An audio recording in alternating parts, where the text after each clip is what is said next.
ধানের শীষে ভোট দিবেন যেন আমাদেরকে আর উর্দু ভাষায় কথা বলতে না হয়। এটাই আমার আপনাদের কাছে চাওয়া। আপনারা আমার কথা বুঝে নিয়েন। আমরা যে শালীনতার মধ্যে, আমরা যে সৌন্দর্যের মধ্যে, আমরা মেয়েরা মায়েরা ছোট ছোট কাজ করে হলেও স্বামী সন্তানদের কাঁধে কাঁধ রেখে এত জীবন চলে আসছি, আজকে কেন বাধার কথা আসে? কেন হিন্দু মুসলমান খ্রিস্টান বৌদ্ধ আলাদা আলাদা করে দেখা হয়?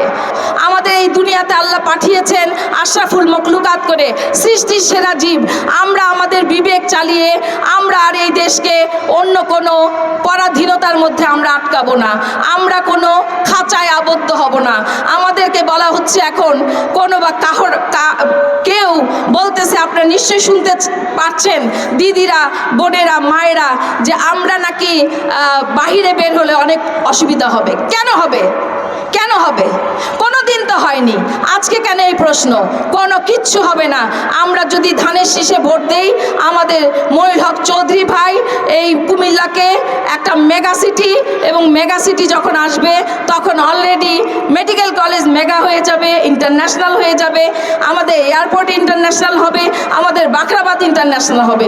সবই আমাদের আছে, কিন্তু আমরা সেটাকে মেগা হিসাবে দেখতে চাই, বড় হিসাবে দেখতে চাই। তাই তো মা বোনেরা